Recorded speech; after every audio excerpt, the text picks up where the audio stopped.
Okay, so I'm going to be covering off a presentation on the power of real-time big data. So it's a pretty short, to-the-point agenda, and what I'll focus on are a few very key areas, but the most important thing about the entire presentation that I'll be going through is that there's a very unique story that is happening at the moment as we speak, and that is the story that I'm going to go through, okay? And that story is about a guy called John. So let's talk about John for a little while. John is the average online user. He's the guy that we as marketeers are the most concerned about, or hopefully should be most concerned about. Who is John? What is John doing? What is he up to today? And how is he helping us make money or put money in the bank? So John, on any given day, loves his iPad, right? So he goes online and decides, I want to buy something. So he's on his iPad, he's looking at it, he's thinking, right, I know I want something, I'm going to go ahead and get this. But maybe he doesn't go ahead and buy anything. A few days later, he thinks, you know what, I'm sitting on my laptop, I've had a long day at work, I'm actually going to go through and buy something on my laptop. But he forgets to buy something, something comes up, but he finds an email in his inbox that reminds him, and then he says, right, okay, I'm going to go and buy this now. It could be a couple of days later, right? He pays securely, obviously, because paying securely is a big thing. It's pretty fun, and goes ahead and converts and eagerly waits for his delivery through said partner. Okay, great. Now, he's waiting for his delivery, and he's on his mobile phone, on his iPad, tracking this order, thinking, when am I going to get my next iPhone 15? Okay, so God, I'm so excited. I can't wait to get it. It's going to be awesome. And he's constantly reviewing his order, thinking, right, when is it coming? So this entire customer universe, this journey that John is taking, is all about him and how we as marketers are helping make this as easy as possible for John. Right. So there is a process. There's always a process, obviously. So if we can't do that for John and make his life easy, that means we cannot identify him. He is just like every other user. He is like every other person. And even we can't say what will make his life as easy as possible to go ahead and do the one thing that we want. And that is put money in our bank or convert and increase our brand and build brand love, because we cannot identify him. So going through the process, we start to work on something called Agile marketing stories. Now, a few people here, I can only assume, have heard of Agile, but Agile marketing stories are slightly different, and they start with a what is. So, as marketeers, we sometimes focus too much on function and feature first rather than outcomes. So let's work backwards. So through this story, I'm actually going to work backwards, okay? Functions and features. Functions could be your media plans. What is your marketing strategy? What is that? Features. Where am I going to display my ads? What kind of content am I going to put onto my social sites, my own social sites? That is the key focus normally. But with Agile, we really want to know what the overall outcome will be. Okay? So that is the could be. Let's talk about the could be. Now, Agile marketing stories could be used to drive highly efficient marketing strategies with big data in real time. It's actually possible. It's not a lie. It's not fake. It's not another guy standing on a stage saying, big data, petabytes, zettabytes. You know, it's not about that. It's about working from the end and working backwards. Now, two things I mentioned in there. One was strategy, and one was big data. But they do work hand in hand, okay? So let's start with strategy first. So a real-time strategy for Agile is all about stories. And stories work in three key areas. The first is the user, the second is the action, and the third is the objective. So, for example, as a marketeer, I want to be able to view social media shares, and this is the most basic of outcome that I want to achieve, that I have to achieve to be able to push my brand out there, understand what John wants, and then give him everything that he needs to successfully transact and convert on my site. So as a marketeer, I want to be able to view social media shares so that I can make monthly reporting easier and easily identify successful and failing campaign messages. This is one very simple story amongst many stories. So I've got 3 other very simple examples that John may need to help himself convert, that we can make sure that he does that. Maybe as a marketeer, I want to be able to track users on a mobile so that I can identify device usage growth. So we know John uses devices. We know he doesn't just use a laptop, okay? We also may want to be able to identify videos being paused so that I can track video content value. Are the videos that I'm pumping out there and spending all this money, are they actually helping John watch the entire video, love that product? I'm going to buy that product. Even better, I'm going to talk about it to my friends. We're ramping up socials somewhere else now because John is talking about it. Okay, great, that's good. Okay, but do we know that? Now, I want to communicate with valuable customers online using instant messaging. So we know John is valuable because he comes back regularly. He doesn't come back once, he doesn't come back twice. He's come back 4 times in the last week. He's valuable because he's come back. Why has he come back? But if he has come back, it's more important that we talk to him and give him relevant offers that make him stay and talk about us. So this is the Agile story, and these are the 4 simple stories that relate to John and his online life. Okay, now let's go into big data. So where does big data fall into this strategy? Once we've understood exactly what John needs to help him convert, we need to take John and we need to collect the data off the back of him, okay? So what does the data look like? Data is very interesting. We have our 4 stories condensed. They move nicely to the left, and John shows up on the right. And underneath, we start to talk about what assets can we use to collect information on each of the stories as a marketeer that I came up with. So I'm a marketeer. I've got a very simple outcome. I want to track social media shares. I want to see who's sharing information about that product on my social-owned site. Okay, so let's say I use a tool and I track that information or that conversation in real time. So I'm pulling down all the likes, all the shares related to that product, related to that user group, related to that region, and I have all these key metrics, and I've taken all this information, I've pulled it down for set date range. Okay, so we're now tracking John on a user, as a user on a mobile. So now we can take simple device parameters like the type of device he's using, or the action. Is he swiping? Is he converting? Is he viewing? And we can pick up this information using very simple analytics tools or more complex ones, and the conversion type, all in real time. So yes, he's tracked his product, and he's doing it on the regular basis, so we can monitor this. Videos. Video name, video URL, action, and conversion. Now remember, this is one user, and this is probably a maximum of 12 to 15 data points. Right.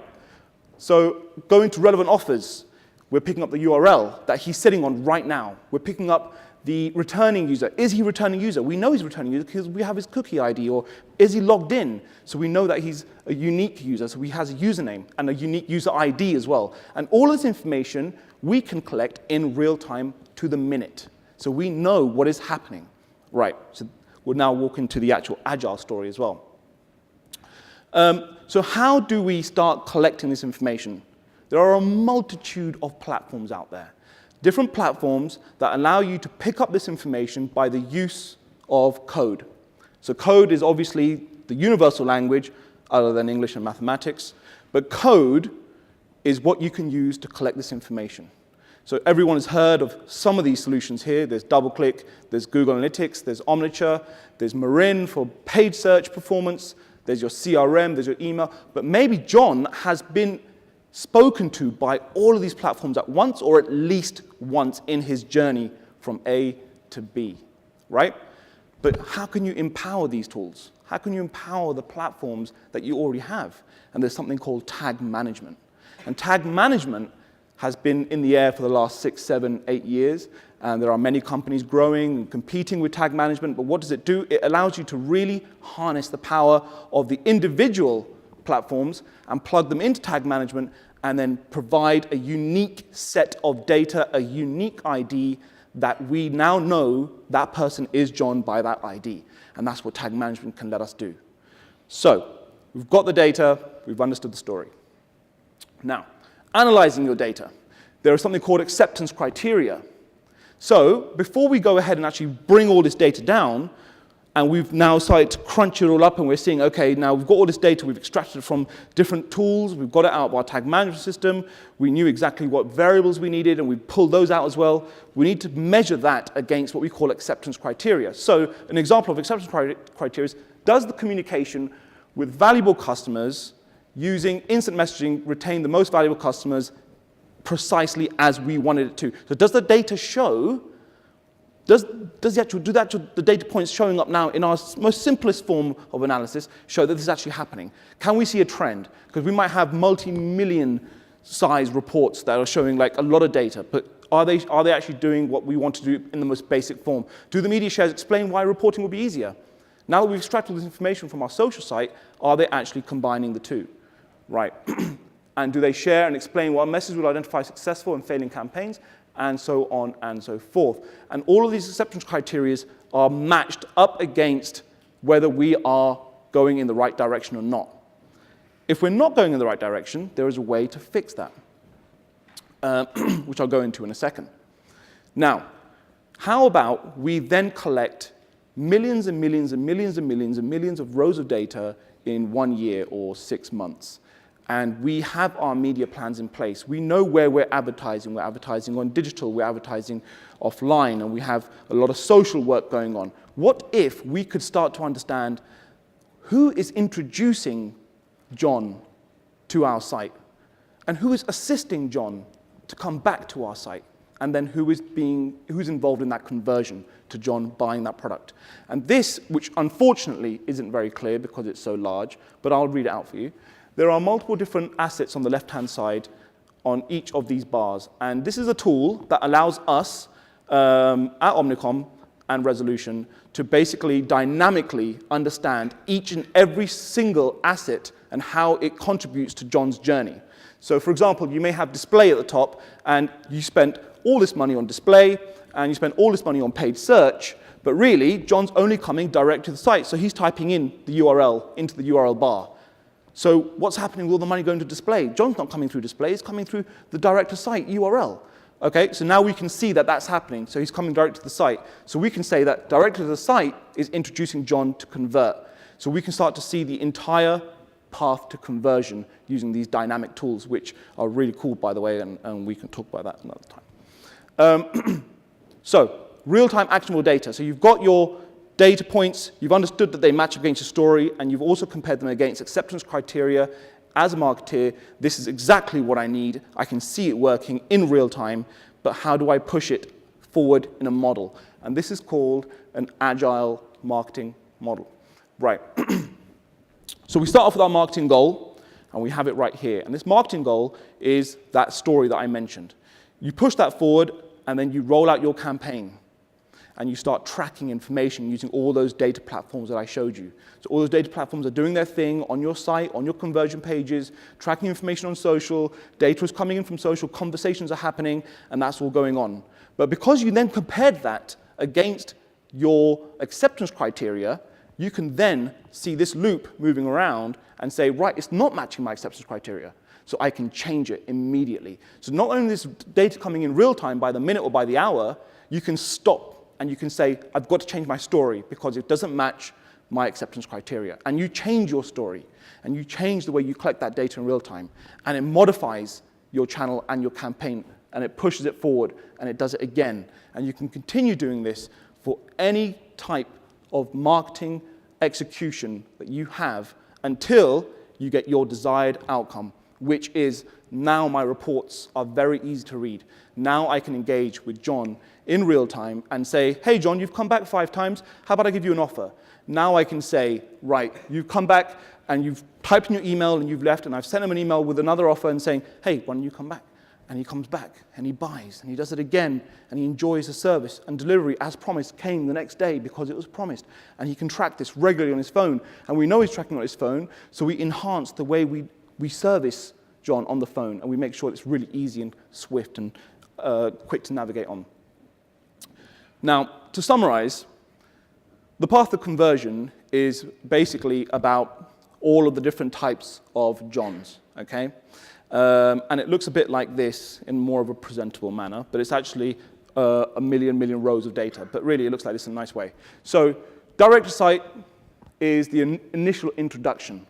On the 29th of May at 10:05 p.m., John direct typed in the URL, and a few days later, he clicked on a display ad on the 1st of June at 1:05 p.m., probably at work, not working, but looking for that phone.